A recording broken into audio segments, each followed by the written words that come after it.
ओम शांति।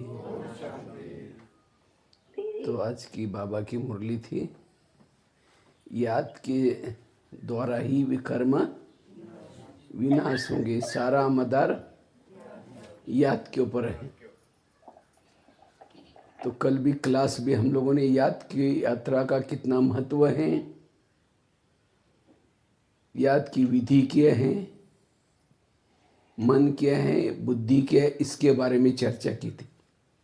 लेकिन निरंतर हमारी याद बनी रहे, उसके लिए हमारे जीवन में कुछ धारणाएं जरूरी है। अगर निरंतर योगी बनना चाहते हैं, क्योंकि हर एक चाहता है कि मेरा ध्यान सदा कहाँ लगा रहे, बाबा में लगा रहे, तो निरंतर याद करने के लिए कौन सी धारणाएं करनी है, इसके बारे में चर्चा करेंगे। वैसे तो कल याद का महत्व के बारे में बताया था। योग की महिमा अपरंपार है। जितना हम योग लगाते हैं उतना हमारे विकर्म विनाश होते हैं। योग लगाने से हमें अतीन्द्रिय सुख मिलता है। योग लगाने से हमारी जन्म जन्मांतर की आत्मा की प्यास बुझ जाती है। मन बुद्धि का भटकना बंद हो जाता है। हमारा योग लगभग विधि तो बताई थी कल, मोबाइल का एग्जांपल दिया था। कैसे मोबाइल को प्लग के पास लाकर रखते हैं, दोनों तारे डालते हैं, स्विच चालू करते हैं, तारों को बार बार डालते निकालते नहीं हैं। इसी तरह हमें भी क्या करना है, मन बुद्धि को बार बार बाबा से हटाना नहीं है। अगर हटाएंगे तो फिर चार्ज नहीं होंगे। आत्मिक स्थिति सारा दिन कर्मों में नहीं रहेगी। कई कहते हैं मेरी आत्मिक स्थिति कर्मों में रहती नहीं है। अब जिसकी आत्मिक स्थिति नहीं है वो परमात्मा नजर कैसा आएगा, परम धाम कैसे नजर आएगा। इसीलिए आत्मिक स्थिति का आधार है योग। और हमारा बैठ करके रोज 2-3 घंटा योग चाहिए। 2-3 घंटा बैठ कर योग चाहिए। आप कहेंगे भाई जी हम तो गृहस्थी में रहते हैं, हम कैसे टाइम निकालें। देखो आपको सहज टाइम निकाल करके दिखाते। एक तो अमृत वेला 1 घंटा, अमृत वेला क्या करना है 1 घंटा। दूसरा क्लास के पहले आधा घंटा। तीसरा क्लास कितना बजे होती है यहाँ, तो पहुंचते कितने आप लोग? हाँ? हमें क्लास के पहले आधा घंटा योग करना है और नुमा शाम का योग। तो इसमें से भी सबसे महत्व का योग है। अगर हम निरंतर योगी बनना चाहते हैं तो अमृत वेला अच्छी तरह करना है। अमृत वेला कैसी करनी है? अच्छी तरह। तो अमृत वेला कौन कौन करता, हाथ खड़ा करो। अच्छा सभी लोग करते हैं। लेकिन आपके अमृत वेला का चुपचाप कोई वीडियो बनाई जाए, आपको पता भी नहीं चला कि आपका कोई वीडियो बना रहे, और उसी वीडियो को आपको 10 बजे दिखाई जाए ये सवेरे का आपका अमृत वेला का वीडियो, कहिए मेरा है। मैंने ऐसे किया था, दीवार के सारे बैठे मुंह खुला के बंदा। 2 बार मच्छर अंदर भी आया और बाहर भी गया, पता भी नहीं चला। अगर ऐसा योग करेंगे तो आत्मिक स्थिति कहाँ बनेगी। केवल उठना पर्याप्त नहीं, उठ करके बैठे थे कैसे वो मत होगा। इसीलिए निरंतर योग क्यों नहीं रहता, क्योंकि अमृत वेला हमारी ढीली हो जाती है। इसीलिए निरंतर योगी बनना है। इसीलिए अमृत वेला विधि पूर्वक योग लगाओ। जैसे कोई मेहमान को घर में बुलाओ, मेहमान बहुत बड़ा है लेकिन आपका स्नेह प्यार उनसे ज्यादा है, इसीलिए 10 काम छोड़ करके आपके पास आया घर में। लेकिन वो आने से पहले आपने कुंडी लगा करके, दरवाजा लगा करके सो गए। वो बेल बजा रहा है, घंटी बजा रहा है, दरवाजे नहीं खोलो, उनको कैसे लगेगा ये कैसे लोग हैं, इन्होंने मुझे बुलाया, दरवाजा बंद करके चले गए। तो चला जाएगा। वो 10 काम छोड़ के आया, फिर फोन करो को क्या बात आप आए नहीं, क्या मैं आया था, बेल बजाई थी, घंटी बजी, नहीं दोबारा आ जाओ। फिर दोबारा आया, फिर कुंडी लगा करके सो गए। फिर फोन करो, कहेगा आप कभी नहीं आऊँगा। इसी तरह हम अमृत वेला क्या करते हैं, उठते हैं और उठ करके बाबा को बुलाते, मीठे बाबा, प्यारे बाबा आ जाओ, हम आपसे बातें करनी है, बातें करनी है, करनी है। हाँ, बाबा को तो बुलाया और दरवाजे खिड़की, तेरे द्वार खड़ा भगवान, भगत भरले झोले, भगत तो हम शांति होगी।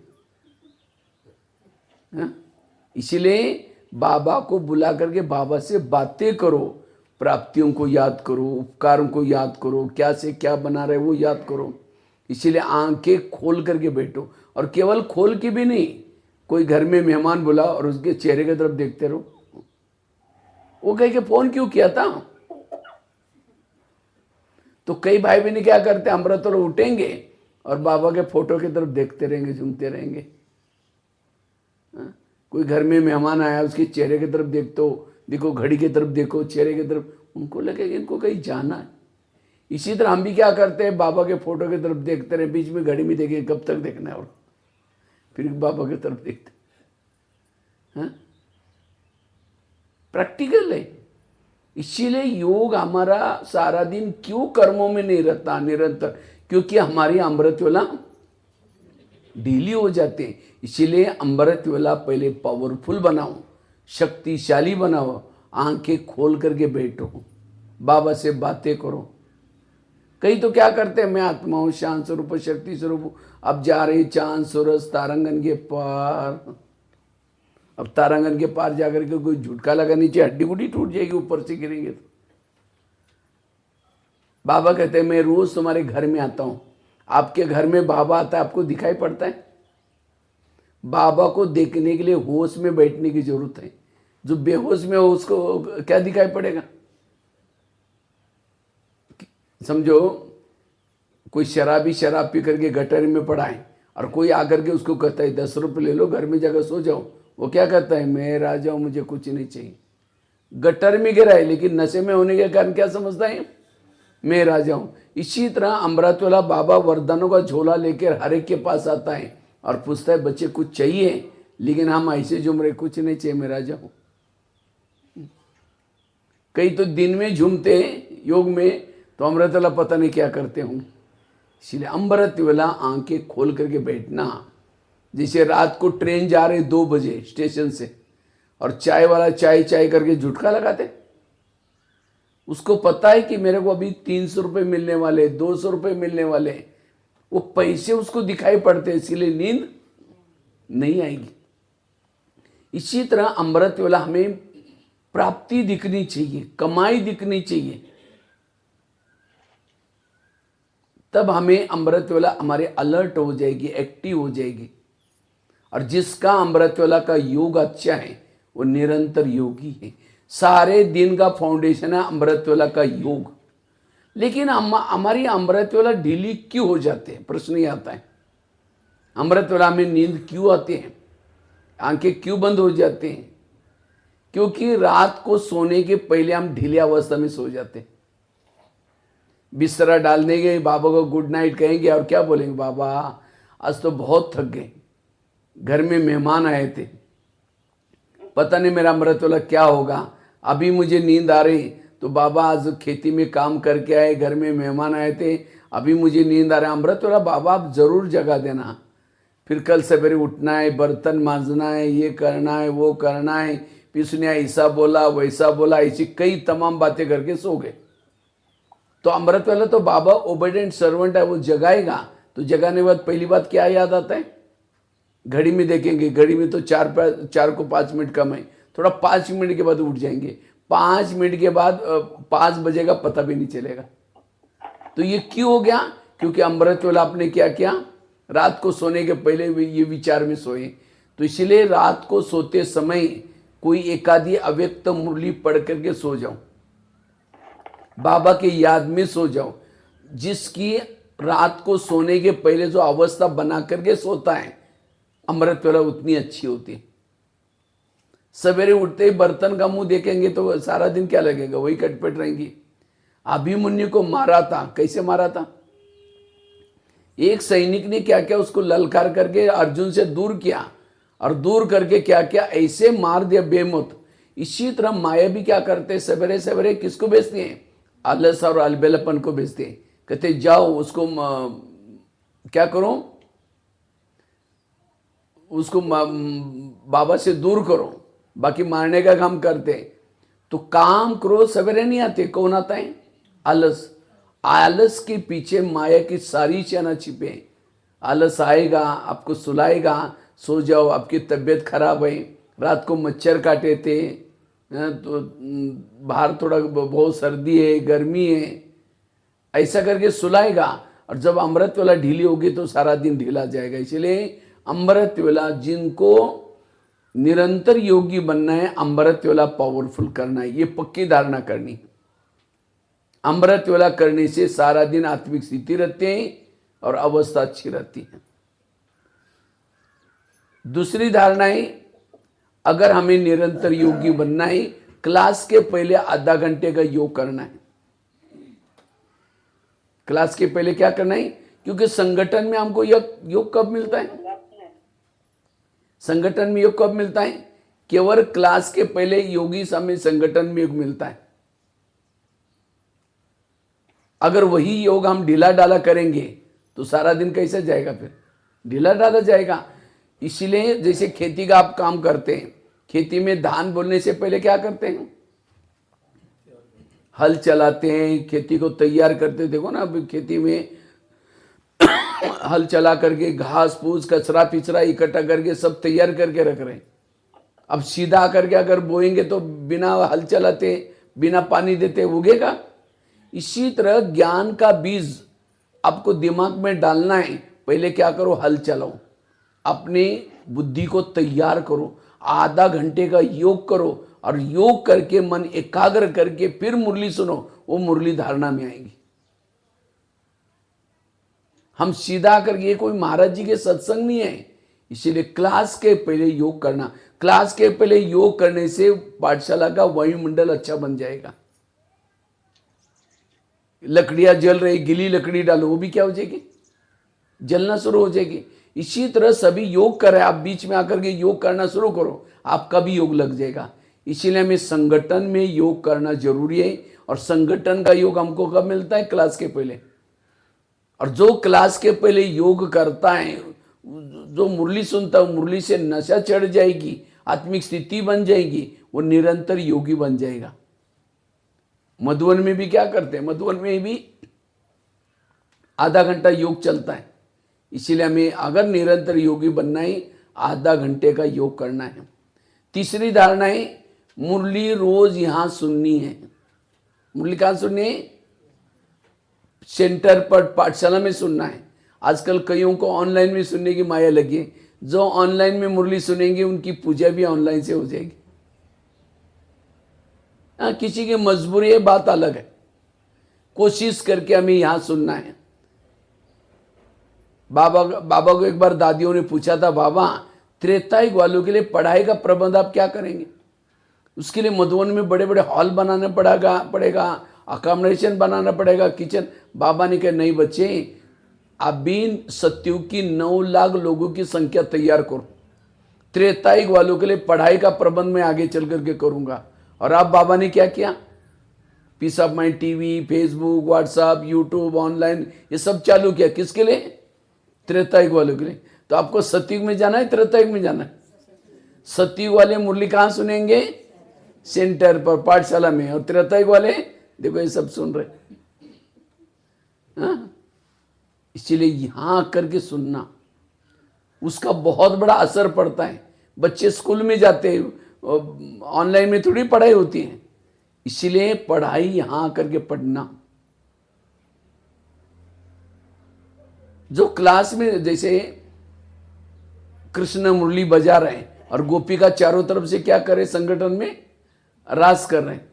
और त्रेतायुग वाली सीता अकेली बैठी है, रो भी रहे, राम को याद भी कर रहे हैं। इसी तरह ऑनलाइन में अकेले, सभी घर में अकेले अकेले बैठे हैं, मुरली भी सुन रहे, सारा दिन समस्या, प्रॉब्लम, विकार से युद्ध भी कर रहे हैं। जो उस क्लास में यहाँ आनंद आता है, इसलिए हमें मुरली कहाँ सुनने?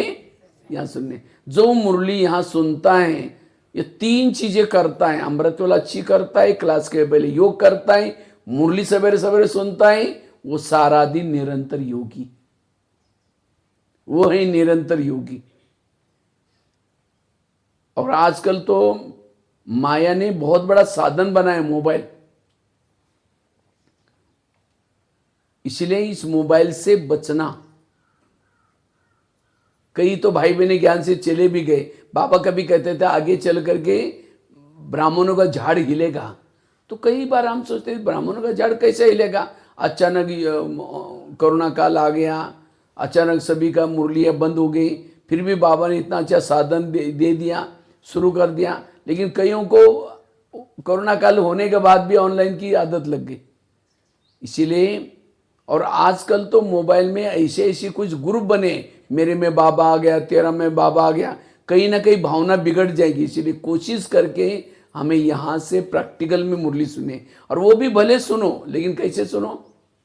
जैसे बच्चे स्कूल में जाते हैं, स्कूल से वापस आने के बाद क्या करते हैं, ट्यूशन लगाते हैं।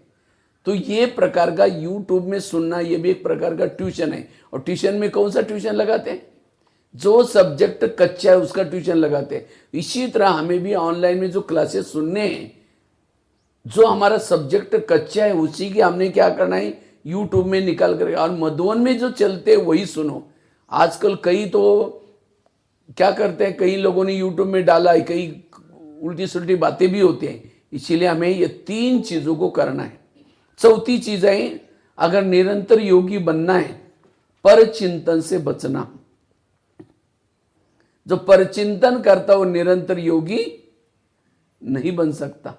परचिंतन और योग से क्या कनेक्शन है, समझे। कोई किसी के घर में जाओ, उनके बच्चे भी बैठे हैं, बाप भी बैठा है, बच्चों को कहेंगे बच्चा ठीक नहीं, नालायक है, ऐसा है वैसा है, और बाप को कहेंगे आप बहुत अच्छे, आप कितने अच्छे। बाप कहेंगे तुम पहले यहाँ से भाग जाओ, तुमने मेरे बच्चों की गिलानी की तो मेरे को अच्छा कहते हैं। क्योंकि हर मम्मी पापा को अपने बच्चे प्यारे होते हैं। इसी तरह सारा दिन कहेंगे ये बहन ऐसे, ये भाई ऐसे, ये पड़ोसनी ऐसे, भाभी ऐसे, सारा दिन परचिंतन करेंगे और शाम को योग में बैठेंगे। मीठे बाबा, प्यारे बाबा, शांति के सागर, दही के सागर। बाबा कहेगा मैं भूल गया, मुझे याद आ रहा है, पहले तुम यहाँ से भाग जाओ। भगवान से प्यार प्राप्त करने के लिए भगवानी रची हुई दुनिया का हर इंसान मुझे प्रिय चाहिए। तो हमें अगर निरंतर योगी बनना है, किसी के दोष नहीं देखना, किसी का परिचिंतन नहीं करना। इसलिए कभी कभी बाबा का मुरली में आता है ना, बच्चे झगमई झगमई नहीं करो, परिचिंतन नहीं करो। ये बाबा क्यों कहते हैं, क्योंकि परिचिंतन करने से बाबा प्यार नहीं करेगा। तो ये पक्की धारणा करो, मुझे परिचिंतन नहीं करना। 5वीं धारणा है, अगर निरंतर योगी बनना है, श्रीमत का पालन करना है। और श्रीमत कहां से मिलता है, मुरली से। क्या क्या श्रीमत है, अमृत वाला योग करना, मुरली रोज की सुनना, शुद्ध भोजन खाना, कई बाबा के नियम हैं। इस नियमों का जो पालन करता है वही निरंतर योगी है। जैसे कोई भी माँ बच्चों को प्यार करते हैं, कब करते हैं, बच्चों को जल्दी उठाते हैं, अच्छे कपड़े पहनाते हैं और कई डायरेक्शन देते हैं। देखो बेटा, कपड़े गंदे नहीं करना, पढ़ना, लड़ना नहीं, झगड़ना नहीं। बच्चा जाता है, लड़ता है, झगड़ता है, कपड़े गंदे करके आता है और शाम को आकर के मम्मी मम्मी करता है। मम्मी किचन से देखे कि मैंने जो उसको काव करके आया, नहीं करके तो मैं चिल्लाती रही, मैं आई थी। अच्छा जाएगी, जाकर 2 थप्पड़ लगा देंगे, मैंने कितना अच्छा तुमको कहा, तुम गंदा हो क्या है। अगर वही बच्चा माँ का कहना मान के आता तो मम्मी क्या करती, प्यार करती। इसी तरह बाबा भी हमारी कौन है, मम्मी। रोज सवेरे जल्दी उठाती है, फरिश्ता ड्रेस पहनाती है और कितनी अच्छी डायरेक्शन देते हैं। मुरली क्या है, मम्मी का कहना। 2 कॉलम में मुरली लिखो, एक कॉलम में लिखो मम्मी ने आज क्या करने के लिए बोला, और दूसरे कॉलम में लिखो मम्मी ने क्या मना किया। जो मना किया उसको न करना, करने के लिए बोलो उसको करना, ही है ज्ञान। हम क्या करते, जो मना किया उसको करके आते हैं और शाम को आकर के जैसे बच्चा मम्मी मम्मी करता है, हम भी बाबा बाबा करते हैं। जैसे मम्मी किचन से खिड़की से देखते हैं, बाबा भी परम धाम की खिड़की से देखता है। मैंने जो उसको कहा वो किया, नहीं करके तुम चिल्लाते रहो, मैं यहाँ ठीक हूँ। फिर कहते योग लगता ही नहीं। बाबा से प्यार प्राप्त करना चाहते, श्रीमत का पालन। कितनी धारणा बताई, पहली कौन सी बताई, अमृत वाला का योग विधि से। दूसरा बताया मुरली से पहले आधा घंटा योग। तीसरा बताया रोज की मुरली की पढ़ाई पाठशाला में करना। चौथी बताई पर चिंतन से बचना। पांचवी बताई श्रीमत का पालन करना। छठी बात आई आत्मिक स्थिति में सारा दिन रहना। जो सारा दिन आत्मिक स्थिति में रहता है निरंतर योगी। क्यों? आत्मिक स्थिति का कनेक्शन क्या है योग से? समझो एक बड़ा सा चुंबक है, चुंबक के सामने लोहे के टुकड़े डालो तो क्या हो जाएगा? खींच लेगा। इसका मतलब चुंबक अच्छा है।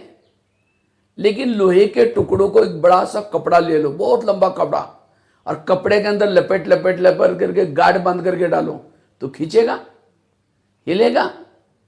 इसका मतलब चुंबक खराब है। चुंबक अच्छा है, लेकिन हमने उस लोहे के टुकड़ों को किस में डाला है? वो कपड़े के अंदर गांठ बांध करके डाला, इसीलिए हिलेगा नहीं। इसी तरह बाबा भी एक चुंबक है। बाबा के सामने देह बांध के कपड़े के अंदर लपेट करके बैठो, आत्मा तो कितनी छोटी है और उसको कितना बड़ा कपड़े के अंदर लपेट करके बैठो देह बांध में तो खींचेगा? फिर कहते पता नहीं योग नहीं लगता, योग में अनुभव नहीं होता। क्यों नहीं होता?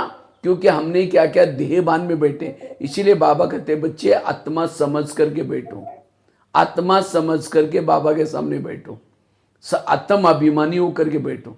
जो आत्म अभिमानी है सारा दिन निरंतर उसको परमधाम याद आएगा, बाबा याद आएगा। बाबा को याद करने के लिए आत्मा का भान चाहिए, आत्मिक स्थिति चाहिए। तो ये हमें मेहनत करनी है। रोज बाबा मुरली में कितना कहता है, तो ये धारणा करनी मुझे आत्म अभिमानी होकर के रहना। सातवीं धारणा है अगर हमें निरंतर योगी बनना है दुआएं लेनी है सारा दिन। दुआएं परमधाम में जाने का विमान है। जितनी सारा दिन सबकी दुआएं लेंगे। समझो कोई सास है, बहू को मार करके झगड़ा करके यहां आकर के मुरली सुन रहे, योग लगा रहे, उसकी बहू के संकल्प चल रहे, मेरे को सास ने क्यों बोला, किसी लिए बोला, उसके संकल्प चल रहा है, वो ऊपर जा रहे योग लगाने के लिए, जाएगी वो नीचे खींचेगी उसको। इसलिए ऐसा कोई काम ना करो जो लोग आपको बददुआई दे, आपको याद करे। इसलिए दुआएं चाहिए, दुआएं लेना, यह हमें धारणा करनी। सारा दिन ऐसे बोलो, ऐसे कर्म करो, लोग आपको दुआएं दें। ऐसा कोई काम ना करो जो लोग आपसे नाराज हो जाए, असंतुष्ट हो जाए। कोई असंतुष्ट किसी को करता है वो योगी नहीं बन सकता। तो निरंतर योगी बनने के लिए दुआएं लेना जरूरी है। आठवीं धारणा है अगर हमें निरंतर योगी बनना है हमें अपने संस्कारों का परिवर्तन करना है। जितना संस्कारों का परिवर्तन करेंगे निरंतर, जैसे कोई भी पति पत्नी से प्यार करता है, कब करता है? जब वो पत्नी पति का कहना मानते हैं। आजकल दुनिया में शादी करते कैसे करते हैं? पति उस शहर में जाएगा, और आजकल तो जोड़ी ढूंढते हैं। पति पढ़ा लिखा है, पत्नी भी कैसी चाहिए? पढ़ी लिखी। अब पति देखने में सुंदर है, पत्नी भी ऐसी चाहिए। इसी तरह बाबा भी हमारा पति है। तो इस शहर में आया और आपको पसंद किया बाबा ने, तो इसके लिए बाबा ने कोई आपका शरीर नहीं देखा। किसको देखा? आपकी आत्मा को देखा। कितना बड़ा भाग्य है कि बाबा ने आपको पसंद किया। लेकिन पसंद करने के बाद क्या करते हैं? 7 फेरे लेते हैं। आप लोगों ने लिया 7 फेरे? 7 दिन का कोर्स है क्या है? 7 फेरे। उसके बाद मंगलसूत्र पहनाता है। ब्याज क्या है? अगर नहीं पहनी तो बाबा के साथ शादी आपकी कच्ची पक्की है, पक्की नहीं है। इसीलिए मंगलसूत्र पहन कर रखना। उसके बाद पति क्या करता है? घर में लेके जाता है, और लेके जाने के बाद ऑफिस में जाने से पहले, खेती में जाने से पहले कुछ डायरेक्शन देके जाता है। ये करना, पड़ोसी के बाद जाकर बातें नहीं करना, बर्तन मांजना, ऐसा करना वो। और पति चला गया। शाम को जब आया तो पड़ोसी के पास बैठी, सोचेगा चलो पहला दिन है। फिर दूसरे दिन भी हुई, तीसरे दिन, रोज आपस में फिर झगड़ा शुरू हो जाएगा। झगड़ा होते होते कहेगा तुम अपने घर में ठीक, हम अपने घर में ठीक। इसी तरह बाबा भी हमें रोज मुरली में कितना डायरेक्शन देता है, बच्चे आत्मा समझना, ये नहीं करना, ये नहीं करना। लेकिन हम क्या करते ही नहीं। तो फिर क्या करेगा? डाइवर्स देगा, फिर ज्ञान से चले जाएंगे। इसीलिए बाबा जो कहता वो करके अपने संस्कारों को परिवर्तन करना। जो संस्कारों को परिवर्तन करेगा वो निरंतर योगी बन जाएगा। और संस्कार परिवर्तन करने का आधार है बाबा के श्रीमत को फॉलो करना। तो संस्कार, हमारे पुराने संस्कारों को परिवर्तन करना है। नवी धारणा है, अगर मुझे निरंतर योगी बनना है, योग युक्त रहना है, उसके लिए सोमानों के अभ्यास करो। जितना सोमान में रहेंगे, निरंतर योग युक्त रहेंगे। बाबा ने जो सोमानों की कितनी सोमान दिया है, मैं शिव शक्ति हूं, मैं कलब कलब की विजयी हूं, मैं महान आत्मा हूं, ये किसने सोमान दिया है? भगवान ने आपको टाइटल दिया है। आज कई क्या करते हैं, कई कहते हैं, कोई डिस्टर्ब हो जाता है, मुझे कोई पूछता ही नहीं, मेरे को कोई सम्मान ही नहीं देता, मेरे को ये पूछ। बाबा ने आज आपको कितना सारा सम्मान दिया है, तो बाबा ने दिए हुए सम्मान को याद करो, सोमान में रहो। जो सोमान में रहता है उसको नशा चढ़ जाते हैं, निरंतर योगी बन जाता है। इसलिए अपने अपने सोमान में रहो। जो सोमान में नहीं रहता डिस्टर्ब हो जाता है। तो कितनी धारणा बताई? पहली बताई अमृतवाला का योग, दूसरी बताई क्लास के पहले मुरली के पहले योग, तीसरी बताई रोज की मुरली यहाँ सम्मुख सुनना, चौथी बताई पर चिंता से बचना, पांचवी बताई श्रीमत का पालन करना, छठी बताई आत्माभिमानी बनना, सातवीं बताई दुआएं, आठवीं बताई संस्कारों का परिवर्तन करना, नवीं बात बताई सोमान का अभ्यास करना, और 10वीं बात आई संकल्प को कम से कम चलाना, संकल्प को पॉजिटिव चलाना। जो संकल्प ज्यादा चलाता है, निगेटिव चलाता है, विरत चलाता है, वो निरंतर योग युक्त नहीं बन सकता। इसलिए संकल्प को कम, क्योंकि संकल्प ज्यादा चलने से मन भारी होता है और भारी मन ऊपर नहीं जाएगा। जिसके संकल्प ज्यादा चलते उसकी बुद्धि असोच्य बन जाते हैं। इसलिए संकल्प मन के जितने कम, जितने पॉजिटिव, जितने सकारात्मक, उतना निरंतर योग युक्त, उतना हम हल्का रहेंगे। और हल्का वाला उड़ता रहता है। योग मतलब उड़ते रहना ऊपर। कौन उड़ेगा? जिसके संकल्प सकारात्मक है, पॉजिटिव है। इसलिए पॉजिटिव रहना। आगे की धारणा है सहनशील बनो। जो सहनशील है वो निरंतर योगी। अगर सहन शक्ति ने किसी ने अपमान किया, जब योग में बैठेंगे शुरू तो करेंगे मैं आत्मा हूं, शांत स्वरूप हूं, फिर कहेंगे मेरे को क्यों बोला, फिर कहेंगे ठीक है मैं आत्मा हूं, फिर कहेंगे 15 दिन पहले भी तो बोला था, फिर कहेंगे मैं आत्मा हूं, फिर कहेंगे सबके बीच में क्यों बोला। कहाँ योग लगेगा? योग में माया ते मतलब कोई राक्षस आकर के नहीं हिलाता। माया मतलब सारा दिन किसी ने अपमान किया, निंदा की, ग्लानि की, वो बातें आपको सहन नहीं हुई तो आपका योग नहीं लगेगा। इसलिए सहन शक्ति की देवी बनो। मैं अगर कोई मेरे अपमान करता है, निंदा करता है, क्यों करता है? क्योंकि मेरा उसके साथ में पिछले जन्मों का हिसाब किताब है और मेरा हिसाब किताब चुप्त हो गया। तो ऐसी बातों को हमें सहन करना है। और जो सहन करता है वो निरंतर योगी है। जिसके पास सहन शक्ति नहीं है वो निरंतर योगी नहीं बन सकता। और लास्ट की धारणा है, अगर हमें निरंतर योगी बनना है उसके लिए रोज हमें पुरुषार्थ का कुछ प्लानिंग बनानी है, दिनचर्या रखनी है। हम क्या करते हैं, जैसे अभी मुरली सुनी, मुरली सुनने के बाद फाइनल कुछ नहीं सोचेंगे करना क्या है, लक्ष्य कुछ नहीं रहता। इसलिए मैं रोज क्या करना है, आज इस मुरली से इस बातों का अभ्यास करेंगे जिसको बाबा कहते हैं सोडा वाटर बन जाते हैं। इसीलिए हमें रोज कोई ना कोई हमें नवीनता लानी है। आज आत्मिक स्वरूप का अभ्यास करना है, आज फरिश्ता स्वरूप का अभ्यास करना है, आज इस सोमान का कोई ना कोई लक्ष्य लेकर के चलो। तो जब लक्ष्य लेकर के चलेंगे निरंतर योग, मुरली से भी कोई एक पॉइंट लो और उसी पॉइंट के डीप में जाओ,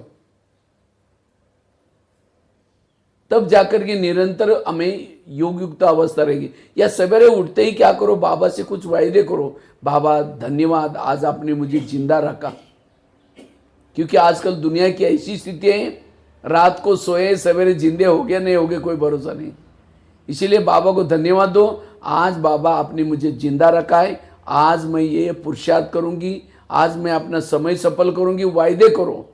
और रात को सोने के, और सारा दिन उस वायदे को याद करो, बाबा से वायदा किया है, और रात को सोते समय फिर चेक करो मैंने जो सवेरे वायदा किया था पूरा किया।